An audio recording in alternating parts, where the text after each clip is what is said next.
7과 대속제물의 의미가 무엇입니까를 보도록 합니다. 대속제물이에요. 신약성경은 그리스도께서 우리 죄를 대속하셨다고 여러 번 말씀을 하고 있습니다. 대속이라는 말은 속량이라는 말하고 동일합니다. 갚을 길이 없는 빚을 대신 갚아주시고 자유케 하는 것을 의미합니다. 대신 갚아준다. 그러니까 참 생명의 은인이라고도 할 수 있을 정도로 대속자는 감사한 사람이 되는 것이죠.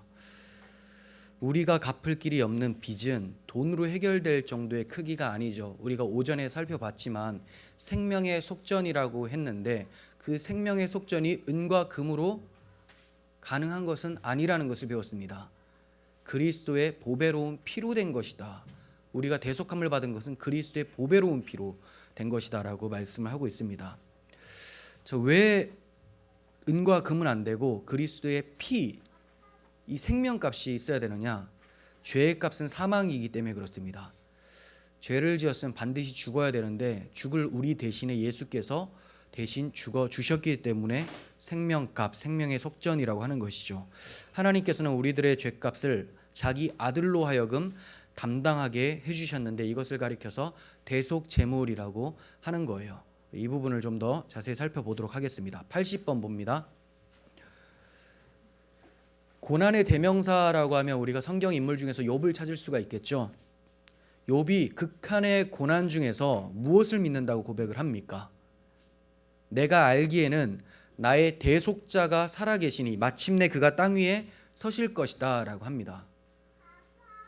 이것을 통해서 욥과 같은 극심한 고통에 있을 때에도 대속의 믿음을 가지고 있다면 이겨낼 수 있다는 것을 보게 되죠.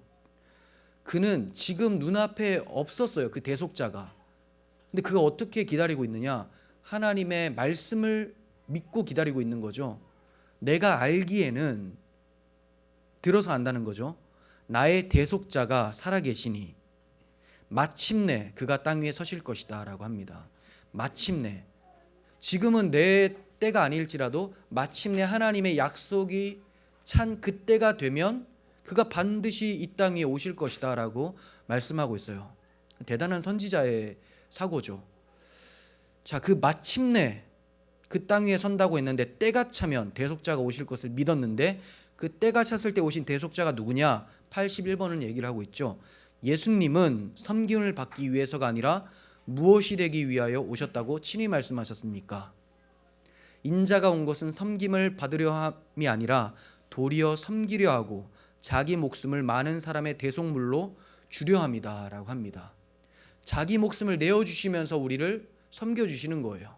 하나님의 자녀로 만들어 주신다는 거죠. 욥은 엉뚱한 바램을 가지고 있었던 게 아니에요. 희망사항이 아니라 소망을 가지고 있었죠. 약속을 믿고 바라고 있었기 때문에 그걸 소망이라고 합니다. 그 소망은 하나님의 약속대로 마침내 예수님이 땅 위에 오셔서 대속 제물로 죽으심을 통하여서 이루어졌습니다. 죄값은 사망인 죽음이었는데 우리 대신 주님께서 이 죽음을 받으시기 위해 오셨다라고 말씀합니다. 82번 봅니다. 예수님께서 대속제물이 되실 것은 구약 성경에 이미 예언된 바인데 얼마에 팔릴 것을 예언하고 있습니까? 예수님이 대속제물로 오시는데 구체적으로 얼마에 팔릴지까지 다 예언이 되어 있는 거예요. 그러니까 예수님을 부인한다는 것은 너무나 어려운 일이죠. 사실은 확실하게 이분이 메시아다, 이분이 대속제물이다라고 나와 있으니까요. 얼마에 팔린다고 합니까? 은 30이죠. 스가랴서 11장 12절에서 은 30개를 달아서 내 품삯을 삼은지라 라고 합니다.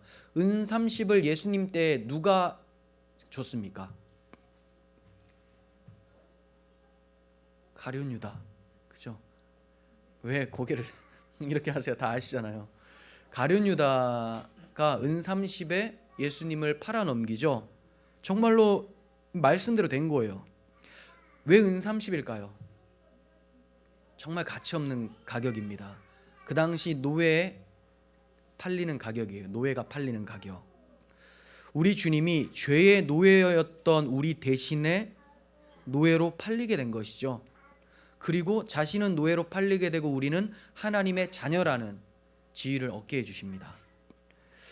83번 시편에는 예수님이 우리 죄를 위한 대속제물이 되시는 장면을 어떻게 묘사하고 있습니까? 상당히 자세하게 설명하고 있는데, 이것이 이제 십자가에서 예수님이 어떻게 당하셨는지를 연상시키는 그런 말씀들이에요. 시편 22편 12절, 많은 황소가 나를 애워싸며 바산의 힘센 소들이 나를 둘러쌌으며, 권력자들이 다 둘러싸여 있는 거죠. 내게 그 입을 벌림이 찢으며 부르짖는 사자 같으니이다. 왜 그럴까요? 베드로 사도는 그 마귀가 우는 사자와 같이 두루 삼킬 자를 찾는다고 했는데, 먼저 예수님을 삼키려고 했었던 거죠. 많은 사람들을 동원해서 예수님을 삼키려고 했었던 거예요. 나는 물같이 쏟아졌으며 내 모든 뼈는 어그러졌으며 내 마음은 밀랍 같아서 내 속에서 녹았으며, 굉장히 괴로움을 호소하고 있죠.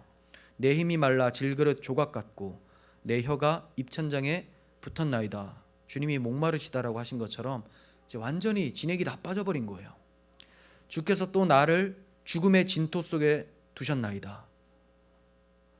죽기까지 순종을 하신 것이죠. 그래서 무덤에 장사된 바 지내게 됩니다.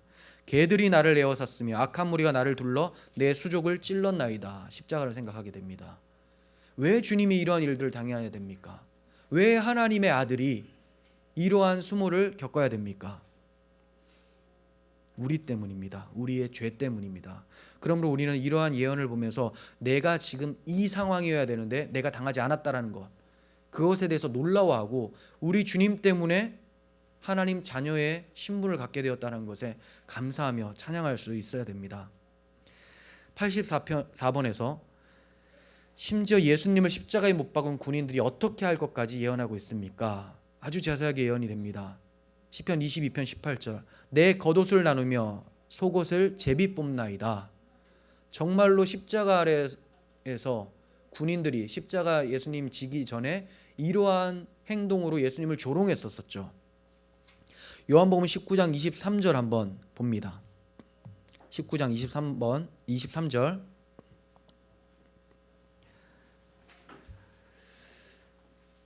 요한복음 19장 23절에 시편의 22편에 예언되었던 그 말씀을 이들이 그대로 행합니다. 자기들이 이런 것을 행하고 있는지도 몰라요.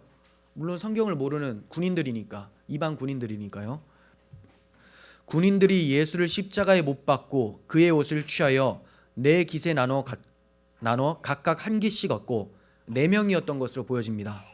속옷도 취하니 이 속옷은 호지 아니하고 위에서부터 통으로 짠 것이라. 군인들이 서로 말하되 이것을 찢지 말고 누가 얻나 제비 뽑자 하니, 이는 성경에 그들이 내 옷을 나누고 내 옷을 제비 뽑나이다 한 것을 응하게 하려 함이로라. 군인들이 이런 일을 했다라고 기록하고 있습니다. 이렇게 사건이 진행되는 것을 통해서 우리는 예수님이 구약에 예언된 대속 제물로 오신 메시아라는 것을 확실하게 알 수가 있죠. 또 85번을 보시면 이사야서는 예수님이 우리 죄를 위한 대속 제물이 되실 것을 어떻게 예언하고 있습니까? 지금 이 유도순 목사님이 기록하고 있는 것은 여러 성경에서 예언된 그분이 바로 대속 제물이신 예수님이다라는 것을 증거합니다. 이사야서에서도 되어 있는데요. 53장 4절, 그는 실로 우리의 질고를 지고 우리의 슬픔을 당하였거늘 우리는 생각하기를 그는 징벌을 받아 하나님께 맞으며 고난당한다 하였노라. 그가 찔림은 우리 허물 때문이요 그가 상함은 우리의 죄악 때문이라. 그가 징계를 받음으로 우리는 평화를 누리고 그가 채찍에 맞음으로 우리는 나음을 받았도다. 우리는 다 양 같아서 그릇 행하여 각기 제 길로 갔거늘 여호와께서 우리 모두의 죄악을 그에게 담당시키셨도다. 여기에서 계속 반복되는 단어가 뭡니까? 뭐죠? 그죠? 우리죠, 우리. 그러니까 이 말씀을 보면서 예수님은 그냥 오신 분이 아니라 우리 때문에 오신 분이다라는 것을 보라는 거예요. 이런 일이 있었구나 하지 말라는 거죠. 그래서 우리의 질고, 우리의 슬픔, 우리의 허물, 우리의 죄악, 그걸로 인해서, 그 십자가를 인해서 우리는 평화를 누리고 우리는 나음을 입었도다. 우리는 다 양 같아서 자기 멋대로 자기 갈 길을 갔는데 우리 모든 죄악을 그에게 담당시키셨다. 최대 수혜자가 우리라는 거예요. 예수님이 우리 때문에 오신 대속제물이라고 말씀하고 있습니다. 86번 봅니다. 자, 여기 고린도 후서에는 이라는 말씀을 집어넣는 게 더 자연스러워요. 고린도 후서에는 하나님께서 우리의 죄를 그에게 담당시킬 것이 어떻게 되어 있습니까? 19절과 21절에 나와 있습니다. 그들의 죄를 그들에게 돌리지 아니하시고, 자, 한마디로 내 죄는 내가 책임져라 라고 하지 않으셨다는 거죠. 하나님이 죄를 알지도 못하신 이를 우리를 대신하여 죄로 삼으신 것은, 자, 이것이 바로 십자가 사건이죠. 세상에는 그래요. 세상 원리는 네 죄를 네가 알렸다, 그죠? 그리고 네 죄는 네가 책임져라. 이게 세상의 법이에요. 법이라는 것은 그렇게 무섭습니다. 그런데 하나님의 뜻은 어떻습니까? 율법은 네 죄를 네가 책임져라인데 예수님께서 우리 죄를 대신 책임지시기 위해서 율법에 의하여 십자가에 못 박혀 죽임을 당하게 됩니다. 그래서 기독교 복음은 내 죄를 내가 처리하는 게 아니에요. 하나님의 아들이 대신 책임져 주셨다라는 것에 감사하며 내가 구원받은 것은 은혜입니다 라고 합니다. 은혜로 구원받았기 때문에 찬송이 나오죠. 그래서 모이면 찬송을 하는데 그 이유가 있어요. 은혜로 구원을 받았다. 은혜로 나음을 입었다. 우리 때문에 그가 찔리셨고 우리 때문에 그가 슬픔을 당하셨다. 이것을 알기 때문에 찬송을 하는 것입니다.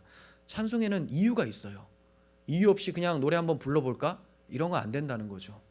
은혜 받은 사람들의 마땅히 나타나는 반응이 바로 찬송입니다. 87번 시편에는 한 생명을 대속하기 위한 값이 어떠하다고 말씀합니까? 자, 우리가 읽었었던 말씀이죠. 시편 49편 7절 오전에 읽었었죠. 아무도 자기의 형제를 구원하지 못하며 그를 위한 속전을 하나님께 바치지 못할 것은 그들의 생명을 속량하는 값이 너무나 엄청나서 영원히 마련하지 못할 것임이니라. 네, 값을 주고 구원할 수가 없어요. 생명은 값으로 매길 수가 없다라는 거죠. 그래서 88번 보면 하나님은 대속에 대해서 무엇이라고 말씀하셨습니까? 이것도 오전에 읽었죠. 굉장히 비슷한 말씀이 많이 나오죠. 출애굽기 30장 15절 너희의 생명을 대속하기 위하여 여호와께 드릴 때 부자라고 반세겔에서 더 내지 말고 가난한 자라고 덜 내지 말라.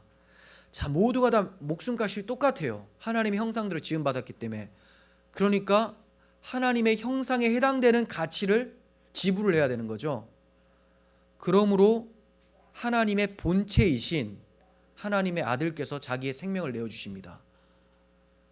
그렇게 됨으로써 하나님의 형상대로 지음받은 모든 인류를 구원하고 남을 정도의 대속 값을 지불합니다. 왜냐? 하나님의 형상대로 지음받은 사람의 가치와 우리들이죠. 하나님의 형상이 아니라 하나님의 형상대로 지음을 받았고요. 예수님은 하나님의 형상이신데 본체이신데 오신 거예요. 그분이 대신 죽임을 당하심으로 형상대로 지음받은 모든 인류를 다 구원하고도 남을 정도의 구원을 베푸셨다는 것, 값을 지불하셨다는 겁니다. 그렇다고 모든 사람이 구원받는 게 아니에요. 예수님의 피값은 모든 사람을 구원하고 남을 정도의 가치가 있지만 구원받는 자들은 그 피값이 나를 위해 흘려졌다는 것을 고백하는 자들에게만 해당이 되어집니다. 만인 구원론이 아닙니다. 예수님의 보혈은 만인을 위해 구원할 정도의 가치가 있지만 이것에 해당이 되는 사람은 그 피값을 아는 사람, 믿는 사람에게만 해당이 되는 거예요.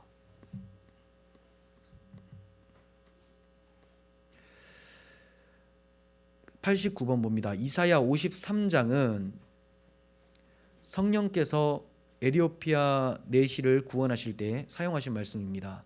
내시는 뭐라고 물었습니까? 자, 먼저 이사야 53장을 알아야 되죠. 무슨 말씀을 하느냐? 우리가 좀 전에 읽었었던 그가 찔림은 우리의 허물 때문이요라는 그 말씀 있죠. 그 말씀의 뒷구절을 이디오피아 내시가 읽고 있었어요. 이사야 53장 7절부터 한번 펴보겠습니다. 이사야 53장 7절.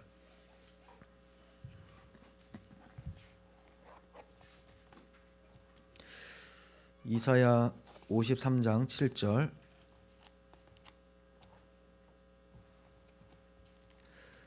자, 제가 읽을 테니까 천천히 봐주세요. 그가 곤욕을 당하여 괴로울 때에도 그의 입을 열지 아니하였음이며 마치 도수장에 끌려가는 어린 양과 털 깎는 자 앞에서 잠잠한 양같이 그의 입을 열지 아니하였도다. 그는 곤욕과 신문을 당하고 끌려갔으나 그 세대 중에 누가 생각하기를 그가 살아있는 자들의 땅에서 끊어짐은 마땅히 형벌받을 내 백성의 허물 때문이라 하였으리요. 그는 강포를 행하지 아니하였고 그의 입에 거짓이 없었으나 그의 무덤이 악인들과 함께 있었으며 그가 죽은 후에 부자와 함께 있었도다. 이 말씀을 이디오피아 내시가 읽으면서 해석이 안 되는 거예요. 그래서 물어보죠. 이거 누구 얘기하는 거예요? 라고 묻습니다. 그때 빌립이 가르쳐 주죠. 바로 얼마 전에 죽은 예수 그리스도, 그분이 메시아다. 그분이 우리 죄를 속하기 위해서 이렇게 죽으신 것이다 라고 얘기를 하는 것이죠. 그랬더니 그 사람이 나 믿습니다 하고 마음이 뜨거워져서 예수를 영접하고 나서 나에게 세례를 베푸지 않을 이유가 뭐가 있겠습니까? 빨리 달라고 해서 그 자리에서 세례를 줍니다. 아주 스피디하게 진행이 됐죠. 우리는 이제 세례를 한참 공부하고 주는데 신앙 고백이 확실한 거예요. 그 자리에서 회심을 해버리는 것이죠. 자, 이렇게 이사야 53장에서도 대속제물로 죽으실 예수님을 얘기를 했었습니다. 자, 그래서 이 말한 것이 누구냐라고 했더니 예수님이라고 했고, 사도행전 8장 35절 바로 그 뒤에도 이런 말씀이 있어요. 빌립이 입을 열어 이 글에서 시작하여 예수를 가르쳐 복음을 전하니라고 합니다. 예수를 가르쳐 복음을 전했다. 그러니까 생명을 주려면, 사람들에게 생명을 가르쳐 주려면 예수를 전해야 되는 것이죠. 그 외에는 아무 소용이 없어요. 이 빌립이 얘기를 했을 때, 자, 이렇게 우리가 고난을 많이 당하게 되지만 결국에는 하나님께서 이게 죄를 지은 자들은 죄값을 치르게 된다는 것을 말씀한다. 뭐 이런 식으로 했으면 착하게 살아야 되겠구나 하면서 이 지금 죽는 사람을 자기로 대입을 하고 구원자를 바라보지 못했을 겁니다. 그냥 돌아갔을 거예요. 그렇다면 엉뚱한 잘못된 설교를 듣고 그냥 돌아가면 그에게는 구원이 일어나지 않았을 것이지만 예수를 전파하니 그가 세례를 받아 구원을 얻게 되죠.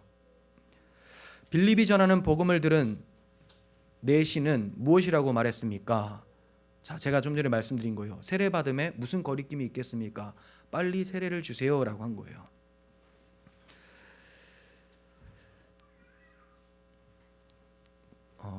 우리도 성경을 보면서 궁금해하는 사람들에게 성경을 풀어서 설명할 때 누구를 전해줘야 되겠습니까?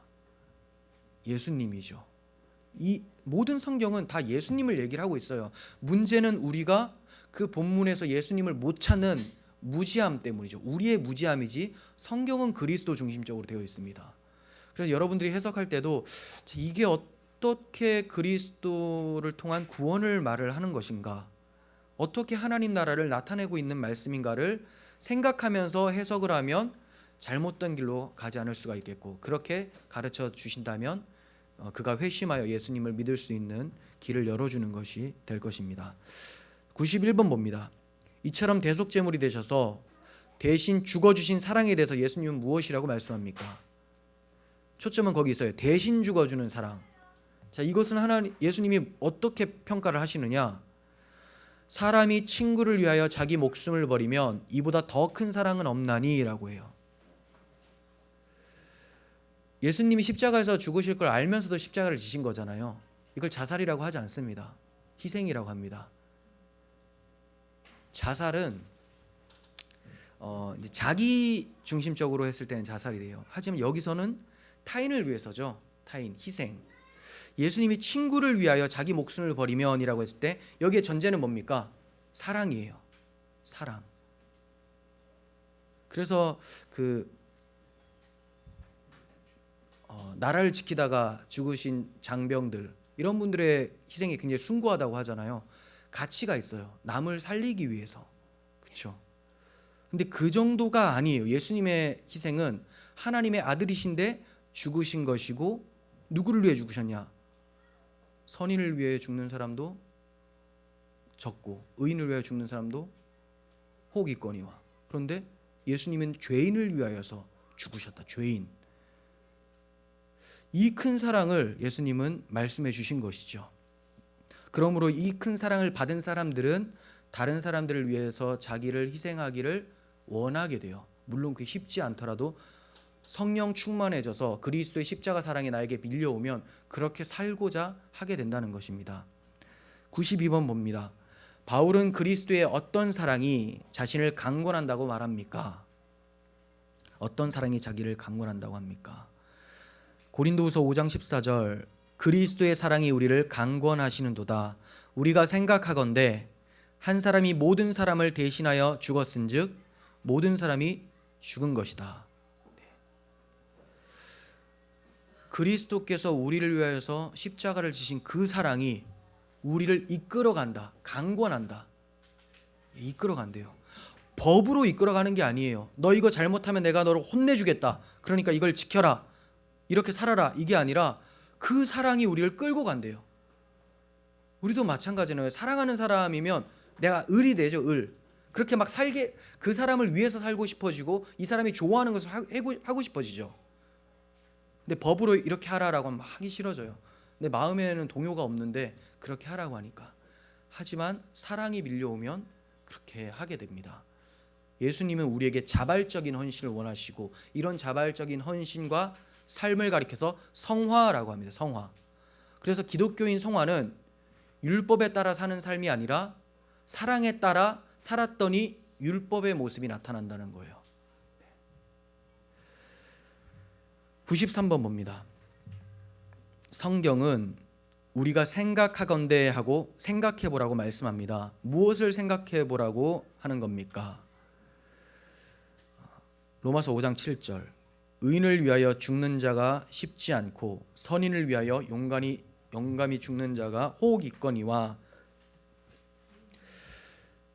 의인과 선인을 위해서 죽는 자도 쉽지 않는데 하나님의 아들이 나 같은 죄인을 대신해서 죽어주셨다는 점을 생각해보라고 호소합니다. 그러니까 우리가 살아가면서 멍하게 있을 때가 종종 있는데, 물론 멍은 좀 필요합니다. 뇌가 좀 쉬어야 될 때가 있죠. 과부하 걸릴 때 멍할 때 쉬는 게 있어요. 그래서 멍 때릴 때 누가 말 걸면 되게 싫어요. 하지만 잡생각을 하는 것이 아니라 항상 생각해야 될 것이 있어요. 내가 지금 성령 충만하지 않은 이유는 생각을 안 해서입니다. 무슨 생각이냐? 죄인인 나를 위해서 죽으신 예수님의 그 사랑, 이것을 생각할 때 우리는 뜨거움을 경험하게 됩니다. 그냥 갑자기 성령 불받아라 하면서 뜨거워지는 그런 신비적인 게 아니에요. 이유가 있어요. 생각해보니 복음이 밀려오고 그 십자가 사랑이 밀려오고 성령께서 이것을 적용시켜주니 뜨거워지는 거죠. 성령이 임하면 뜨거워지는 이유는 십자가 사랑이 해석되었기 때문에 그래요. 그래서 날마다 이걸 생각해야 돼요. 우리가 왜 믿음에서 많이 주저하게 되고 떨어집니까? 믿음에서 떨어지는 그런 모습이 보입니까? 생각을 안 해서죠. 부지런히 묵상을 해야 됩니다. 그리고 이런 십자가 사랑을 생각하게 될 때 나에게 험담을 하거나 나를 조롱하는 사람들에 대해서도 그리스도의 마음으로 다가갈 수가 있게 되죠. 근데 이것을 생각하지 않으면 네가 뭔데 나에게 그렇게 말을 해 하면서 화가 나고 해코지하려는 그런 마음이 찾아오게 됩니다. 결국은 여기서 생각해 보건대라는 그 그리스도의 십자가 사랑을 생각하지 않으면 마귀가 금방 틈타서 우리를 공격을 한다는 것을 좀 기억했으면 좋겠어요. 여러분들은 하나님께서 자기 아들을 통해 이루어 주신 복음을 하루에 몇 번이나 생각하면서 감사하며 기뻐하는 편입니까? 갑자기 막 울컥거리고 갑자기 하나님 감사합니다라는 그런 여러분들의 반응이 과연 몇 번이나 됩니까? 이런 것이 수시로 때때로 주어져야 된다고 생각이 됩니다. 그런 신앙을 가리켜서 건강한 신앙이라고 하죠. 갑자기 길을 걸어가다가도 막 우는 거예요. 우리가 서로 받은 그 기쁨을 알 사람이 없어요.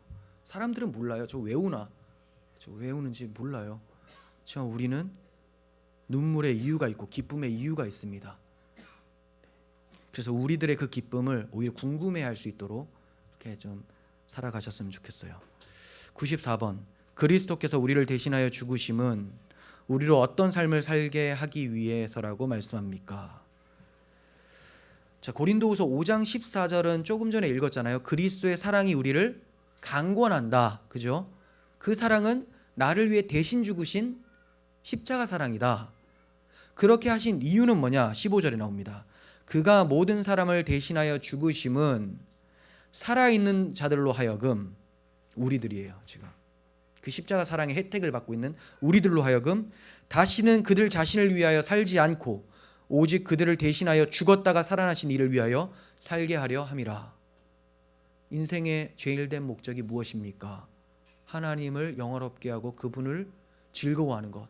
이것이 성도들의 삶의 목적이 되는 거죠. 그분을 영화롭게 하고 그분을 기쁘게 해드리는 것, 그리고 그분을 자체를 즐거워하는 것. 이것이 우리들의 목적이 되는 거예요. 이제 나를 위해서 살지 않습니다. 나를 영화롭게, 내 이름을 영광스럽게 하기 위해서도 아니고 나를 즐거워하는 것도 아니에요. 그분을 위해서. 생명의 은인이 있다면 그 은인을 위해서 살고 싶어지는 것이 일반적인 정상적인 사람들의 반응이죠. 우리의 죽을 죗값을 대신하여 가져가신 그 예수님의 사랑을 생각한다면 나의 평생을 다 주님께 바치고자 하는 마음이 자연스럽게 생겨난다는 거예요. 그래서 주를 위해 사세요 이런 말이 아니라 그 사랑을 알려주면 그렇게 살고 싶어지죠. 근데 나는 그 사랑은 안다 하면서 여전히 나를 위해 산다면 그런 사람들이 이제 입교시키기가 어려워지는 것이죠. 왜냐하면 이 사람은 머리로는 안다고 했지만 여전히 나를 위해 살고 싶은 마음이 있으니까. 자, 주를 위해 산다라는 말은 보이지 않는 주님을 위해서 어떻게 사냐? 이웃을 위해 산다라는 거예요. 주님이 그 이웃을 위해서도 십자가를 지셨거든요. 그러므로 주변 사람들에게도 선을 베풀면서 또 복음을 전하고 그들을 위해 희생을 감수하면서 살아가게 되는 것. 이것이 바로 그리스도의 사랑에 이끌려서 사는 사람들의 모습이라는 것입니다. 주님은 이러한 자기 백성들을 지금도 찾으시고 또 찾아내셨고 만들어가고 계신 중입니다. 이것이 우리 죄를 위하여 대속제물 되신 그리스도의 의미입니다. 기도하겠습니다.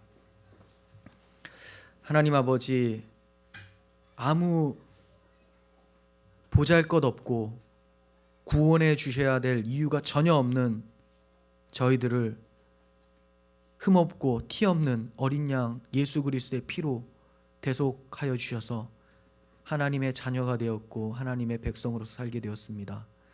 하나님, 이 사랑을 저희 가슴에 지워지지 않도록 날마다 새겨주시고 무엇을 하든지 우리 주님과 동행하며 그 십자가 사랑에 이끌려서 살아감으로써 아버지를 영화롭게 하며 이웃에게 선한 영향을 미칠 수 있는 저희들 될 수 있도록 도와주시옵소서.